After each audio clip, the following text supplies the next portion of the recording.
Bonjour, bonsoir et bonne nuit si c'est le cas. Bienvenue au PodCab, le balado de l'action bénévole et communautaire de la vallée du Richelieu. Accueillons maintenant notre animatrice, Madame Louise Langevin.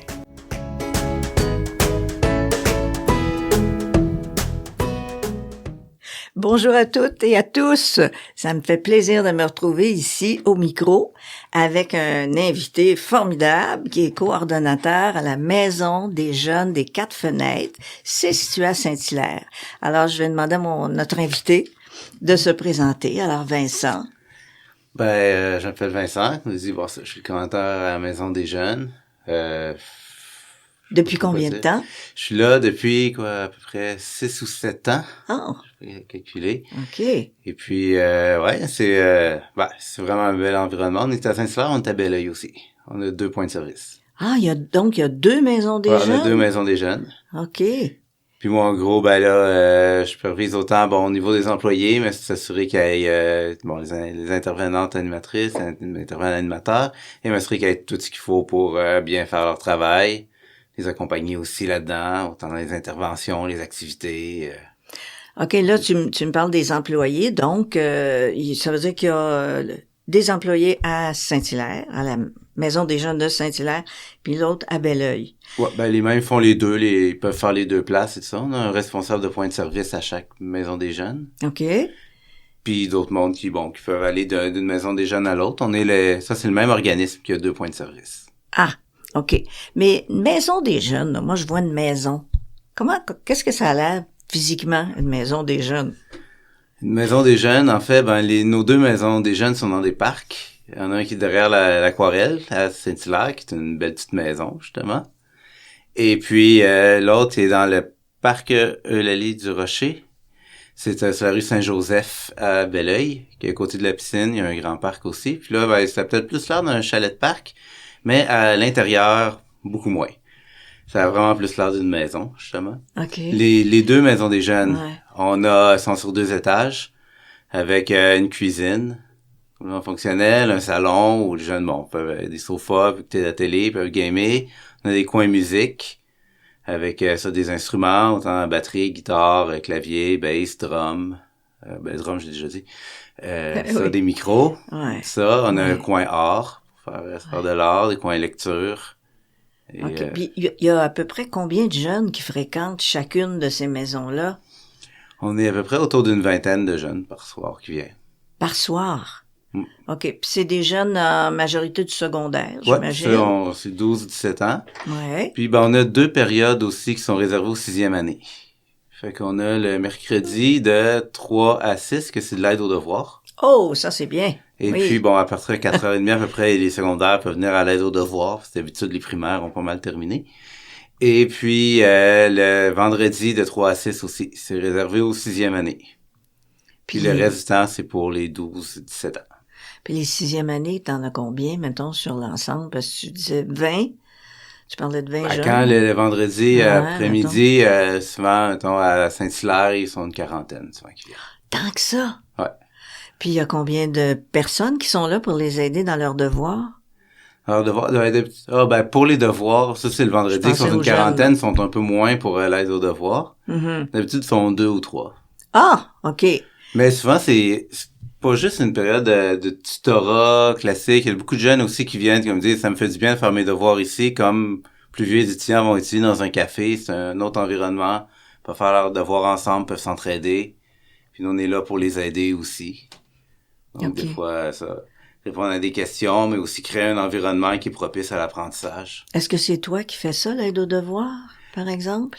Non, moi, je suis moins présent sur le terrain pendant ces moments-là. Des fois, je suis là, mais je suis un peu moins présent. OK, toi, t'es comme le chef d'orchestre, pour que tout fonctionne bien. Vous avez des bénévoles à la Maison des Jeunes? Oui, il y a certains moments où on est bénévole, mais ça, sur les membres du conseil d'administration. Sont là pour, un CA. Oui, un CA. OK. Ça fait que ça, ils membres du conseil d'administration qui ont leurs tâches à l'intérieur de l'organisme, qui est vraiment pas négligé. On faisait planification stratégique, genre de choses. C'est quand même des gros mandats. Puis toi, tu sièges évidemment sur le conseil d'administration. Non, il y a le directeur qui est là. Puis on a des jeunes qui sont là aussi, mais non, moi personnellement, je suis pas là. OK, le directeur, quand tu dis directeur, c'est directeur des 2 maisons? Ouais, ou... c'est ça. On est... OK. C'est différent, coordonnateur et directeur. Le directeur est Francis, qui s'appelle. Il s'occupe beaucoup plus, lui, au niveau du financement. OK. Au niveau de la vision long terme, la maison des jeunes, comment la développer et tout ça. Moi, je suis beaucoup plus sur voir, OK, bon, dans la semaine, le mois, est-ce qu'on a tout ce qu'on a besoin pour que les choses fonctionnent très bien? Mm-hmm. Est-ce que, bon, le soutien aux employés, aux intervenantes, aux intervenants.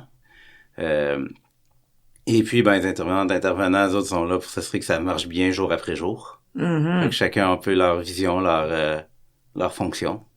Puis, est-ce que il doit y avoir des fois des problèmes avec certains jeunes? Oui.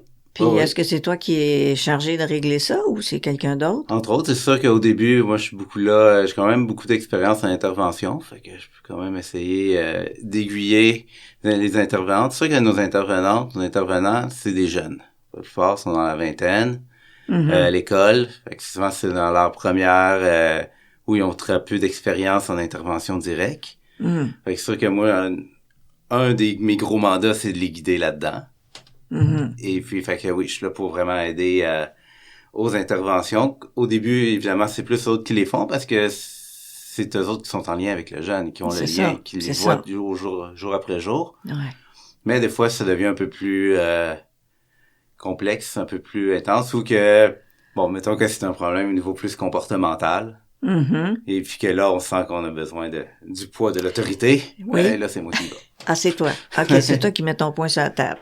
Non, on fait pas ça comme ça. En fait, non, là, on a un genre de contrat qu'on peut faire avec les jeunes. Ben le contrat qu'on fait, c'est pour...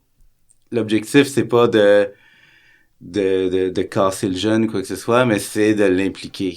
Puis de dire que, regarde, on voit que c'est difficile, on voit qu'il y a des enjeux, puis on est là pour toi, pour t'aider. Tu parlais d'intervenantes. C'est des filles surtout, les intervenantes et intervenants. Ouais, ah, okay. On a filles et garçons. On a plus de filles, c'est vrai. Oui. C'est souvent à la maison de jeunes, beaucoup des filles. Puis, mais on a des garçons aussi, là. Est-ce que la formation de ces filles-là, des intervenants et intervenantes, qu'est-ce que c'est leur formation, eux autres, en général? C'est très varié. Ah oui. On en a... On en a beaucoup. Ben souvent, c'est le classique, c'est du monde qui étudie dans des domaines d'intervention, éducation spécialisée, travail social, psychologie, choses là. Mais présentement, on en a 2 en technique policière. On a un qui étudie en cinéma. Une qui étudie en agent d'immeuble. Oh. En fait, pour avoir de l'écoute, pour avoir de l'empathie, de la compassion, il faut vraiment de formation pour ça. Mais... Non, c'est vrai. Il y en a qui l'ont, il y en a qui l'ont moins. C'est ça, il y a beaucoup de savoir-être aussi. Ça, il y a ça aussi, il y a ça qui est à juger.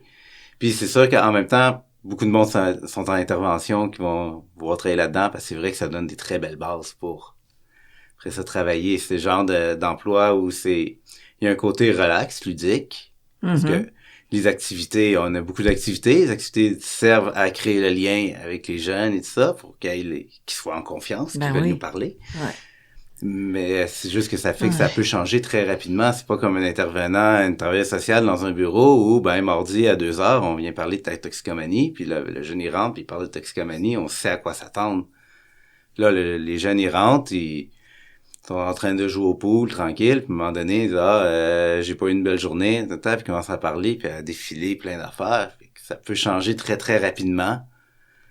Le beat, l'intervention, faut être capable de prendre les portes ouvertes. Fait qu'on apprend aussi, il y a beaucoup, beaucoup d'apprentissage en intervention dans une maison des jeunes. Puis c'est des jeunes qui ils finissent par avoir un sentiment d'attachement très fort à la place, aux intervenants qui sont là. Fait que ça permet des interventions très volontaires qui peuvent s'étaler dans le temps, mais de façon complètement informelle. C'est une belle approche, une belle façon d'intervenir. Puis il y a différentes approches, on le sait, hein. Quand on travaille avec des adolescents, c'est pas juste une approche, une façon de procéder. Faut être suffisamment souple puis en connaître suffisamment. Par exemple, toi, tu as une formation de sociologue. Ouais. Mais tu disais que tu as eu plusieurs expériences en intervention après ta formation en sociologie, parce que on imagine la sociologie un peu plus théorique, disons. C'est très théorique, très philosophique en échelle, mais pendant ma formation, pendant que je suis à l'université, j'ai travaillé à Mission Oldbury avec les itinérants à Montréal. Après ça, j'ai eu différentes... je travaillais à différentes places. Il y avait entre la rue et l'école, en Anjou, que c'était pour avec des jeunes qui s'étaient pas mal fait mettre dehors de toutes les écoles secondaires de l'Est de l'île de Montréal. Puis que là, c'était le dernier rempart avant le centre jeunesse, parce qu'en bas de 16 ans, on est obligé d'être scolarisé. Il y avait beaucoup de suivi et tout ça, avec des jeunes assez difficiles. Oui.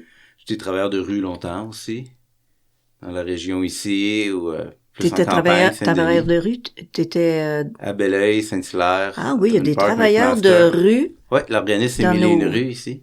Ah oui? Comment ça s'appelle encore? 1001 rues. 1001 rues. Ouais. Et ça, c'est rattaché à C'est un organisme communautaire. C'est la indépendant. première fois qu'on entend ça, 1001 rues. Alors que ça existe encore? Oh oui, ils sont actifs présentement, là. Ils ont un bureau en Maison des Jeunes. Ah, Puis, OK. Vous êtes forcément en lien. Ben oui, on est en lien avec eux autres heureusement. et tout ça. Ouais. Justement, vendredi, il y a la nuit des sans-abri à Belleuil. Puis, il y en a partout au Québec. Il y en a à Saint-Bruno. D'autres, on a des jeunes qui vont jouer de la musique à Saint-Bruno parce que l'année passée, ils étaient allés. Puis, on y retourne. Mais cette année, c'est 1001 rues, entre autres, avec d'autres organismes qui ont organisé une nuit des sans-abri à Belleuil. Vendredi soir, Comme au parvis de l'église. 1001 rues sont financées par quel organisme? Comment Il y a, comme nous, le PSOC, le programme de soutien aux organismes communautaires. OK. Puis les municipalités beaucoup aussi. Ah oui, comme on est à La ville de Saint-Hilaire, là, Belleuil, ici. Saint-Hilaire et tout ça, ils payent pour que quelqu'un est dans les rues. OK. Fait que ça, j'ai été travailleur de rue pendant quelques années. Ça a été... ça aussi, c'est le genre de job l'intervention peut arriver très, très vite et changer d'un coup. On reçoit un appel et... Petit mardi tranquille, on reçoit un appel et hop, cri suicidaire. Ça change... faut se revirer sur une scène. Mais c'est aussi, là, on apprend énormément. J'ai beaucoup appris ça, développer l'écoute. L'écoute, ça s'apprend, puis on peut pas l'apprendre à l'école. C'est sur... Non, ça s'apprend. sur le terrain, ça effectivement. s'apprend, ça. Effectivement. Mais c'est drôle parce que, bon, moi, citoyenne de Saint-Hilaire, j'ai vécu longtemps à Montréal avant ça. Je suis ici depuis 20 ans, peut-être, autour de ça. Et je vois les banlieues comme Belleuil, Saint-Hilaire, comme, bon, des petites rues avec plein de belles maisons et tout. Puis il y a une espèce de centre-ville, mais c'est souvent une voie rapide avec des magasins. Où est-ce qu'il y a le travailleur de rue dans ça? Où sont les jeunes? Partout. Le travail de rue est pas juste avec les itinérants, en fait. Le travail de rue travaille avec tout le monde. Tout le monde qui a besoin d'aide, tout le monde qui a besoin de parler, qui a besoin d'être avec des gens, il est avec tout le monde. Mais Le travailleur de rue il peut être à l'aréna, il peut être au restaurant, il peut être au centre Ok. d'achat, il peut être dans une école. Ils ont des travailleurs de rue aussi qui vont dans les CHSLD, dans les centres de personnes âgées. Il y en a, OK. c'est très, très vaste, là. OK, parce que j'imagine comme, je sais pas moi, au parc Émilie-Gamelin à Montréal, là, tu sais, mais on n'a pas ça, là, ici. Là, c'est pas la même chose. L'itinérance est cachée, mais il y en a aussi. Oui, on le sait, puis il y a de la pauvreté aussi, si j'en juge, avec les besoins des petits déjeuners, et puis, bon, le comptoir familial ici, il y a des besoins, là, c'est sûr. Puis les jeunes en souffrent, parce que vos jeunes, ils viennent justement de... Tu sais, ceux qui on revient à la maison des jeunes, là. À la maison des jeunes, d'où viennent ces jeunes-là? C'est de toute De tous origine. horizons, ouais. En fait, la Maison des Jeunes, nous, ce qu'on offre, premièrement, c'est un lieu, c'est un espace pour que les jeunes, ils puissent se l'approprier, se socialiser, tout ça. Fait que c'est sûr que les jeunes qu'on reçoit, c'est beaucoup ceux qui ont besoin d'une place pour se sentir bien, se sentir à l'aise. Fait que c'est sûr que oui, il peut en avoir qui proviennent des milieux plus défavorisés, ou sont en appartement, il y a plusieurs enfants dans la même chambre, ou ils sentent qu'ils ont moins d'espace à eux. Mhm. Fait que là, ils viennent là, mais il y en a d'autres aussi que il peut avoir plein de raisons, là, que ils ont plus ou moins d'amis à l'école, ils arrivent à la maison sur Internet, ils ont pas plus d'amis, c'est la même chose. Mhm. Fait que bon, ça permet de se créer un cercle. Il y en a d'autres aussi que ils viennent à la Maison des Jeunes sachant qu'il va y avoir d'autres jeunes qui vont venir, puis là après ça ils décident qu'est-ce qu'ils font. Un peu comme dans le temps avant Internet. Mhm. Il y a encore ça, il y a des jeunes qui veulent être, il y a beaucoup de jeunes qui veulent pas nécessairement passer leur vendredi soir au jeudi soir à la maison. Avec papa, maman, ou Avec- juste maman. Ouais, c'est ça, tu sais. Oui. Fait que c'est quand le monde, ça, c'est des ados souvent, ça Oui. c'est papa écoute le hockey, c'est un peu plate, ils veulent sortir. Fait Mais que- c'est surtout, est-ce que c'est surtout des filles qui fréquentent la maison des jeunes? Ou c'est moitié-moitié? Ou... non, c'est assez moitié-moitié qu'on a, mais de façon classique, c'est souvent des petits gars qui vont fréquenter les maisons des jeunes. peu partout. Historiquement, c'est beaucoup ça, là. On est pas mal rendu à moitié-moitié. Note, ça dépend beaucoup. Tu sais, il y en a beaucoup qui sont axés... chacune des maisons des jeunes est vraiment différente. Les unes des autres partout au Québec. Il y en a qui sont super bien équipés sportifs, vont peut-être attirer peut-être un peu plus de petits gars, d'autres sont peut-être plus art. La gang de Saint-Basile, il y a un volet très Donjon Dragon et tout ça. Peut-être peut-être plus un peu des petits gars, c'est ça. Nous autres, à Belleuil, on a une petite gang à mobilette qui vient beaucoup et tout ça, qui tiennent autant dehors qu'en dedans, qui se promènent, qui jouent beaucoup de la musique. Fait qu'on a beaucoup une gang de même qui vient. À Saint-Hilaire, c'est peut-être un peu plus jeune, un peu plus tranquille aussi, le type de jeunes qui viennent. Fait que c'est vraiment... Chaque maison de jeunes est vraiment différente. Puis, de jour en jour, c'est différent selon qui est là. Ah oui, j'imagine. Ben oui, parce que tu dois avoir des petits leaders là-dedans. Les petites et petits leaders, là, tu sais, qui ramassent leur groupe. Ils ouais, c'est ça. Puis, dépendamment de qui travaille aussi. Une maison des jeunes, c'est ultra vivant. C'est les gens qui sont à l'intérieur qui font la maison des jeunes, qui font qu'est-ce que ça a de l'air. Fait que même moi, comme coordonnateur, j'essaie de pas trop prendre de place non plus. Parce que je veux que ce soit mes employés, les intervenants qui sont là, qui font... Qui créent des liens. Qui créent l'âme de la place, qui créent Puis quand ça change de resto, quand ça change d'équipe, ben l'esprit à l'intérieur change, c'est correct. Tout à fait, c'est vrai. Mais ce que je t'écoutais, puis je me disais, je me demandais, qu'est-ce que tu me racontes tout ça avec un sourire. Y a-t-il des choses plus difficiles dans ton job là? Plus difficile, je sais pas, une très belle job. Mais... T'es content de ce que tu... Ouais, parce que c'est une job qui me permet d'explorer plein de choses. C'est sûr qu'il y a des jeunes qui vivent des situations difficiles. Puis oui, c'est ça, c'est certain aussi que, bon, au niveau du financement, ça pourrait être mieux. Ça, c'est le problème éternel. C'est ça, hein? C'est sûr qu'on pourrait faire beaucoup plus. Si on avait mieux, si on avait réussi à avoir des meilleurs... on a réussi à bonifier beaucoup les salaires, mais on a des meilleurs salaires, on a des employés peut-être plus formés, plus stables. Ça joue beaucoup sur le lien d'attachement. Y a-t-il un ratio? Est-ce qu'il y a un ratio employé un peu comme dans les écoles, là, pour tant d'élèves? Il y en a pas de fixe, mais c'est sûr que quand à un moment donné, ils sont rendus 40, on essaie de mettre quelqu'un d'autre. Parce que l'idée aussi, c'est que c'est sûr qu'il y a le volet loisir. On est là pour animer des activités. Ils font de l'impro. Bon, ça du monde, c'est le fun. Les jeunes, ils viennent beaucoup pour les activités. Mais avant tout, comme vous disiez, on offre un lieu où il y a 2 adultes significatifs qui sont là, qui sont en âge pas trop loin des jeunes, que ces jeunes-là peuvent se confier, peuvent leur parler et tout ça. Puis quand il y a trop de jeunes par rapport aux animateurs, aux intervenants, ben, ils ont plus le temps. Non, c'est sûr. De les écouter. Fait qu'il faut réussir à trouver un bon équilibre pour qu'il y ait le temps autant que le volet loisir soit bien comblé, mais aussi que le volet psychosocial, intervention, soit bien présent, parce que c'est une des grosses parts de l'organisme. Ouais. Je vois, on est financé par, le PSOC, le programme de soutien de services communautaires, c'est le premier du ministère de la Santé et des Services sociaux. On n'est pas financé par les loisirs ou les sports. On est financé par la santé et services sociaux pour faire de la prévention auprès des adolescents. Je pense, tu m'as parlé de bénévoles. Est-ce qu'il y a y a-tu des bénévoles dans tes maisons? Ben ça, comme pour le CA, je vais en avoir...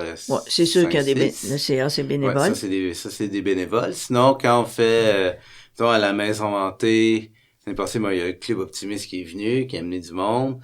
Nous autres, ben ça, on a une couple de personnes autour de nous qui sont venues aussi comme bénévoles. Il y en avait 3 l'année passée qui sont venus, plusieurs qui vont revenir. Est-ce qu'ils viennent de façon ponctuelle ou régulièrement? Ça, c'est la plupart des bénévoles. Souvent, les adultes qui viennent comme bénévoles, c'est vraiment pour des événements précis. On voudrait pas, mettons, un adulte bénévole qui vient d'une soirée de maison de jeunes. Ça changerait la dynamique de la place. Je pense que ça serait pas bénéfique. Mais quand on fait une maison hantée, quand on fait une danse, quand on fait un grand événement, ben là, oui, c'est sûr que ça devient très, très, très pratique. Fait que là, comme dans les danses, là, on a beaucoup de nos ados qui viennent. Puis même là, ben ça, c'est assez populaire, fait qu'on fait des entrevues, là. Avec les jeunes, ils ont une petite entrevue comme s'il y avait une entrevue d'emploi, puis ils ont des vraies responsabilités quand ils sont bénévoles aussi. OK. Faites des espèces de jeux de rôle, là, pour... Ouais, ben une vraie entrevue. Ouais. Qu'est-ce qui OK. te motive à venir bénévole? OK. Il se passe Oui. tel truc, qu'est-ce que tu fais? Ouais. Des vraies entrevues, là. Ouais. Puis les bénévoles, comme tu me disais, me semble plutôt, sont déjà aux études, des fois dans un peu d'un domaine connexe, là. Ah, ça, c'est beaucoup nos employés qu'on Ah, engage, qui sont dans une OK. connexe, mais des bénévoles, oui, ça peut arriver, là. Fait que c'est pas des employés à temps plein, là, que vous avez. Non, c'est quand même des employés réguliers, mais on n'a pas 40 heures d'ouverture par semaine non plus. Ça, on est ouvert, logiquement, on est ouvert les soirs, les fins de semaine, parce que dans le jour, ben, les jeunes sont à Non, l'école. c'est ça. De quelle heure à quelle heure, par exemple, 16 heures ou je sais pas moi. Ouais, ben ça, ou 15 ben heures. là, c'est beaucoup de 6 à 9. Ah, ou OK, 6 à 3 10 le heures. vendredi, Ah, puis le samedi après-midi. ah On ben est oui. ouvert de midi à 5. Donc, toi, tu travailles combien d'heures par semaine? Moi, je fais 35 heures, mais moi, je suis plus dans les bureaux, je suis plus moi, je suis plus dans la planification. OK. Organiser tout ça. Comme tu t'as donné, t'as cité la maison hantée. OK, tu as parlé de maison hantée. Ouais. Qu'est-ce que c'est toi qui a pensé à ça ou qui organise ça? Ben, on est un comme... petit groupe, là. Ouais. C'est ça. Puis, on organise une maison hantée. Là, ça va être la 4e année. Mhm. À Saint-Hilaire, Maison des jeunes de Saint-Hilaire. L'année passée, à peu près 600 personnes qui sont passées. Aïe. Puis, ouais, c'est avec la ville. La ville s'occupe de tout ce qui est à l'extérieur. Fait qu'ils ont le gros jeu de lumière, font une ambiance, une animation extérieure. On s'occupe de l'intérieur, de la maison hantée en elle-même. Mhm. Puis, on se donne. C'est quand même, c'est une belle maison hantée. C'était peurant. Quelques fantômes et tout ça, là. Oui, c'est ça. Ben là, l'année passée, justement, il y en a à peu près 100 qui sont passés, mais on a compté 500 qui ont fini le parcours. Fait que, on a une centaine. Ah, c'est un parcours. Ouais, c'est un parcours hanté à l'intérieur de la maison. OK. Et puis, bon, ça, il y en a beaucoup qui ont eu très peur. Puis bon, fait que là, cette année, on fait on fait comme une première partie de parcours qui est plus familiale, puis la fin du parcours qu'on peut sortir au milieu, puis la fin du parcours qui est un peu plus intense pour les plus vieux. Ah, OK. Parce que ça, la maison hantée, c'est ouvert. Les familles peuvent venir, là, C'est ça. je comprends bien. C'est sûr que nous autres, on le disait, là, ça fait peur. Fait que nous autres, notre parrain, c'était est-ce que vos enfants ont peur de Stranger Things? Ah, Si ont peur, ils devraient peut-être pas rentrer, mais il y a toujours du monde qui vont pareil avec des bébés pis ça, mais la musique est forte, il y a des stroboscopes, il fait noir. Bon, c'est pas la place pour quelqu'un qui a 75 ans, par exemple. Ça dépend. À moins Ça dépend de la qu'il soit tolérance. sourd. Ça dépend de la tolérance. Niveau de tolérance, oui, je comprends, en effet, en effet. Fait ça aussi, c'est dur à gager une maison hantée. Il y a du monde qui sont habitués d'écouter des films d'horreur, qu'il y a rien qui les fait peur, puis qui sont habitués au saut, puis il y en a d'autres qui a pas du tout, puis que rentrent dans des ambiances très dark, puis que là, ben, il y a moins ça. Alors que les adolescents adorent ça. Il y en a beaucoup qui aiment beaucoup ça. Ben ça, beaucoup, beaucoup. On est au centre d'action bénévole, au moment où on se parle, toi et moi. Toi, est-ce que tu en as déjà fait du bénévolat? Oui. Oui, dans le cadre de quoi tu avais fait du bénévolat? J'en ai fait à différents moments, soit des événements. Je me rappelle dans le temps, il y avait des parades à Sainte-Julie, des parades de Noël. Mais là, c'était dans tes années où tu étais travailleur de rue? J'étais plus jeune. Ah, plus jeune, Ou quand j'étais travailleur de rue, je faisais, les nuits des sans-abri, on a fait Tu faisais du surplus, comme on dit, là. C'est ça. Tu étais payé pour tant d'heures, mais tu pouvais faire du bénévolat, des heures supplémentaires non pour payées. d'autres choses, là, Ouais, ce pour soir, d'autres ou choses. de l'implication citoyenne, là, Ouais. développer des jardins, ce genre de choses. C'était pas dans ma job. T'as fait là, ça c'était aussi. ça. Ouais, oui, il y a un peu d'implication citoyenne aussi, des fois, puis tout, mais oui, j'ai déjà fait un peu de bénévolat. C'est important, à l'implication différents endroits et tout ça, citoyenne. ouais. C'est important, l'implication citoyenne. Si on s'arrête juste sur, tu viens de parler de ça, t'as les jardins, mais dans ton implication citoyenne, c'est déjà beaucoup les jardins. Je sais que c'est compliqué. Avoir les autorisations partout, puis aller chercher les gens qui sont intéressés à ça, c'est beaucoup de travail, organiser ça. Mais as-tu fait aussi d'autres choses quand on parle d'implication citoyenne? On pense sur le plan politique, par exemple, sur le plan... J'ai mes années universitaires que là, oui, t'es militant, là. J'imagine. Ouais, mais peut-être militant un jour, militant toujours, ou non? Là, je dirais qu'il y a peut-être une question de temps et de priorité familiale qui me... Ouais, aussi. Que je suis peut-être un peu moins... OK, parce que t'as une famille, tu fais pas juste t'occuper de la maison des non, jeunes. c'est ça. As-tu un jeune adolescent dans ta famille? Non, un petit gars de 5 ans. Ah, OK, c'est des belles années, ça, les 5 ans, c'est un bel âge. Mais toi, est-ce que tu voudrais avoir davantage de bénévoles. Est-ce qu'il en manque? On parle de bénévolat ici, là, fait que... Est-ce qu'il en manque? Est-ce qu'il y a des besoins? C'est sûr que nous, c'est peut-être plus une des avenues pour avoir des bénévoles à certains moments. C'est sûr que notre bénévolat, je pense, c'est des événements, fait que c'est beaucoup des soirs, des fins de semaine, et pour un événement ponctuel. OK. C'est beaucoup plus là notre besoin. Fait que, je sais pas à quel point il en manque. Si on a plus, on en prendrait plus. Mm-hmm. C'est ça. Mais on est habitué de faire avec les gens qu'on a, puis c'est sûr qu'on a un réseau autour de nous et tout aussi. Et puis déjà, Son Action bénévole nous a déjà aidé à trouver des bénévoles pour les booms. Il y en a qui étaient venus faire le Centre d'Action bénévole. Les booms, tu veux dire les fêtes, là, les parties. Ouais, ça, c'est les booms, c'est des soirées dansante pour le primaire, 4e, 5e, 6e année du primaire. On en fait 1 ou 2 mois. On vient d'en faire une vendredi passé. Il y a à peu près 120 jeunes qui sont venus. Et puis, la prochaine, c'est le 12 décembre. Mais les 120, ils rentrent pas dans une seule maison? Non, ça, c'est à Osiers-le-Duc, dans la cafétéria qu'on fait ça. OK. Donc, on a besoin, là, de bénévoles pour... le vestiaire, la cantine. Une petite surveillance discrète. Tout ça. Que tout se passe bien. Et puis, généralement, ça se passe assez bien, j'imagine. Oui. Parce que je suis certaine qu'il y en a qui nous écoutent puis qui pensent à la drogue, à la dope, comme on dit. 4e, 5e, 6e année du primaire. Très peu. C'est pas un très haut enjeu. Dans les maisons des jeunes, c'est sûr que nous, on permet pas les jeunes qui sont dans la consommation et tout ça. On va pas nécessairement non plus... on n'a pas une approche non plus de blâmer le monde ou quoi que ce soit. Le jeune qui consomme, on va plus l'écouter, on va jaser avec lui, on va essayer de comprendre. On va essayer de l'aider, donner des outils et tout ça. Puis, essayer de l'aider justement en disant, regarde, viens à la maison des jeunes. Au pire, tu n'auras pas fait après. Il commence à venir nous voir, de le garder et tout ça. Fait que c'est sûr que la drogue, ça fait un peu partie de l'expérimentation au niveau des adolescents, de plusieurs adolescents. C'est à peu près le quart, en fait, là. On voit toujours ça plus gros que ce que c'est, parce que souvent, ici, dans la gang, ils prennent la place, mais c'est pas non plus... Avec la déjudiciarisation du cannabis, est-ce que t'as vu une différence, là? Ça fait je sais pas combien d'années, 2 ans, 3 ans? Non, mais c'est pas les adolescents qui étaient très visés par ça. Les adolescents avaient déjà accès à l'école. Ils ont toujours pas le droit d'en acheter, de toute façon, à l'SQDC. Non, ça, c'est sûr. Fait que ça change rien pour eux autres, là. Bon, mais ça se vend quand même sous... Mais c'est ça, il l'achetait au noir, quand il l'achetait au noir, puis le fait que ça soit légal, en fait, ça a changé peut-être le format. Il y a des nouveaux formats qui sont disponibles, mais je sais pas si c'est la légalisation qui a amené ça. Par exemple, les Waxpan. OK. C'est quoi ça, Waxpan? C'est comme une cigarette électronique, mais avec de l'huile de cannabis dedans, mais c'est très, très, très concentré. Peut-être à 85-90% THC.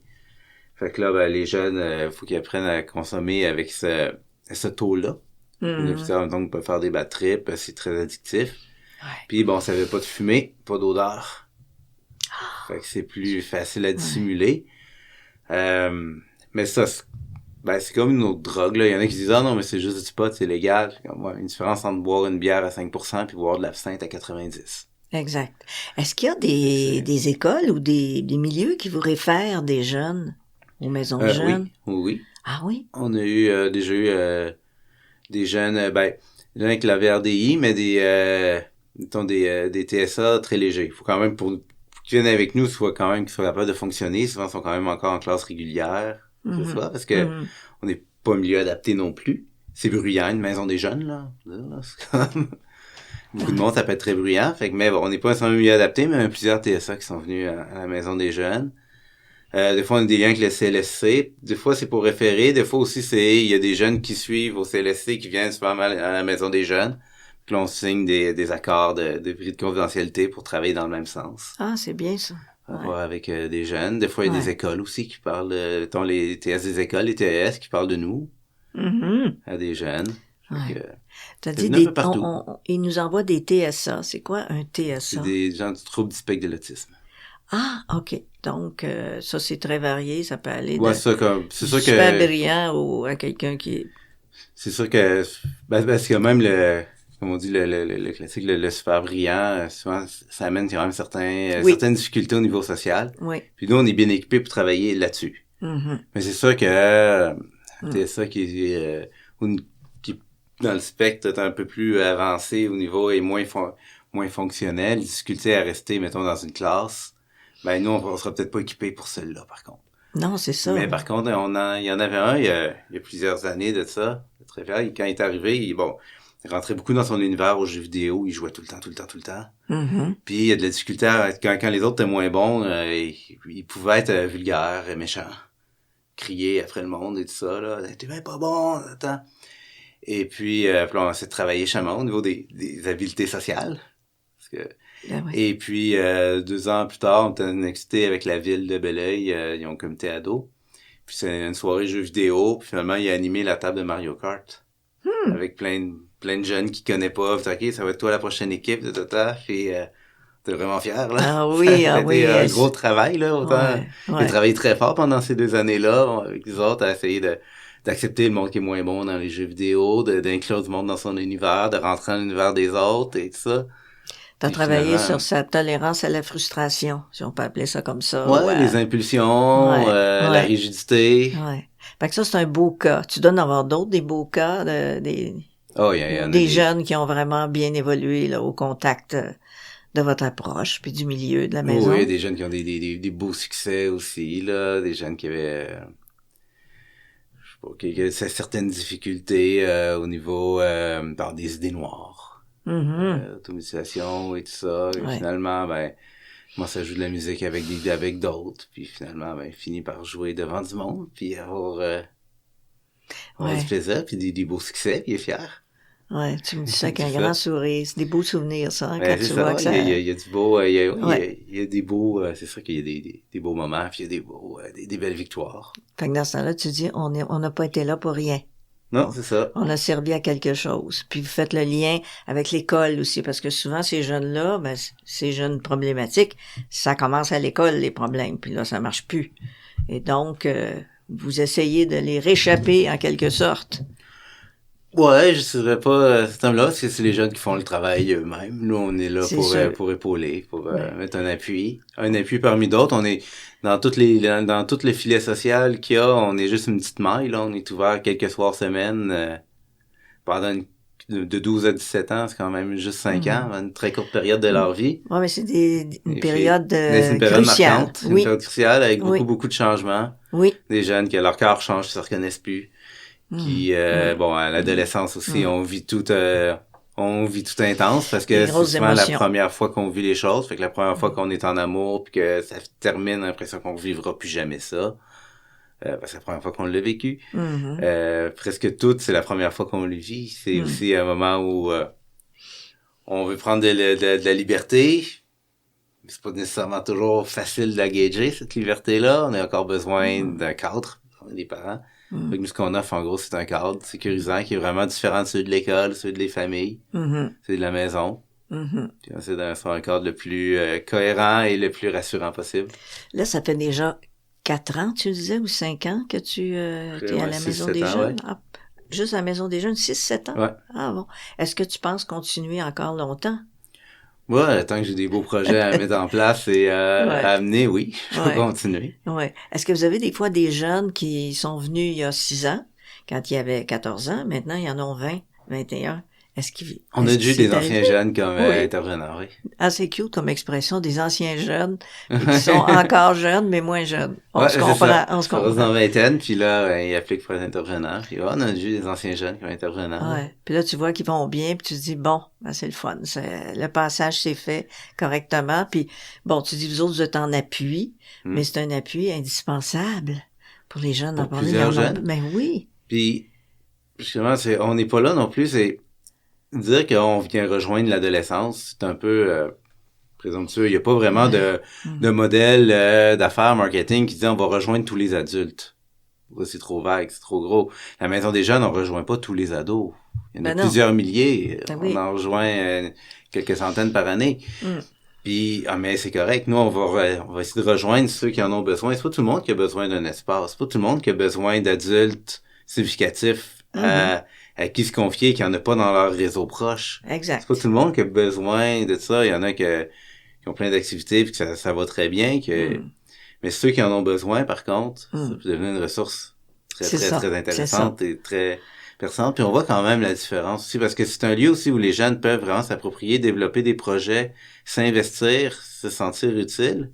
Puis il y a quand même une différence avec les jeunes qui fréquentent des maisons de jeunes pendant leur jeunesse, comment qui évoluent au niveau du leadership, de la maturité, puis de l'assurance à prendre en charge des projets, puis de ceux qui le font pas. C'est énorme, ça. On voit quand même une certaine... Il y a un impact. Ouais. Les projets de maison de jeunes ont un impact sur les jeunes qui le fréquentent. Ouais. Mais de toute façon, on serait pas équipé pour accueillir tous les adolescents de la région. Non, mais sauf que si j'étais une maman d'un adolescent qui écoute ce que tu viens de dire, elle se dirait, oh oui, mon jeune, là, je vais faire en sorte qu'il aille faire des tours régulièrement à la maison des jeunes. Hein? Surtout si ce jeune-là est pas en bataille, mais en opposition à peu près continuelle avec le milieu familial, parce qu'il y a des jeunes qui sont très opposants. Puis c'est ceux-là qui ont besoin d'un appui aussi extérieur. Ouais, mais en même temps, le cadre qu'on offre à Maison des Jeunes, on dit souvent qu'on a à peu près 3 règles qui respecte-toi, respecte la place, puis respecte les autres. Mm-hmm. Mais tu sais, bon, là-dedans, on veut pas, tu sais, pas aux jeunes de sacrer tout le temps, puis très vulgaire. C'est sûr qu'il y a beaucoup d'insultes qu'on permettra pas, tout ce qui est homophobe, il y a des règles. Il y a des règles, et c'est un cadre qui va peut-être pas plaire à tout le monde non plus. Mm-hmm. Mm-hmm. Il faut quand même ce cadre-là, faut quand même s'y conformer parce qu'il est là pour assurer que tout le monde se sente bien, que tout le monde se sente le bienvenu. C'est ça. Moi, je me respecte, puis je respecte les autres ainsi que l'endroit où je suis. C'est ça. Exactement. Ben, c'est des beaux mots, c'est des beaux principes pour terminer notre entrevue. Est-ce qu'il y a quelque chose que tu aimerais ajouter je sais pas. Notre slogan, on dit à la Maison des Jeunes, c'est ici tu peux être toi. C'est vraiment ce qui nous guide, c'est que les gens peuvent être eux-mêmes. Que si la Maison des Jeunes, c'est un beau lieu aussi pour expérimenter, de vivre sans masque ou une facette de soi qu'on est plus gêné d'expérimenter, de mettre de l'avant, c'est une belle place pour faire ça. C'est une belle place pour apprendre, c'est une belle place pour prendre en charge, amener des idées, c'est une belle place pour c'est une belle place à découvrir, quoi. Eh mon Dieu, je pense qu'il y a beaucoup d'ados, s'ils écoutaient ça, ils vont se ruer chez vous. Alors, merci beaucoup. Espère. Merci beaucoup, Vincent. À bientôt, peut-être. À bientôt, ouais.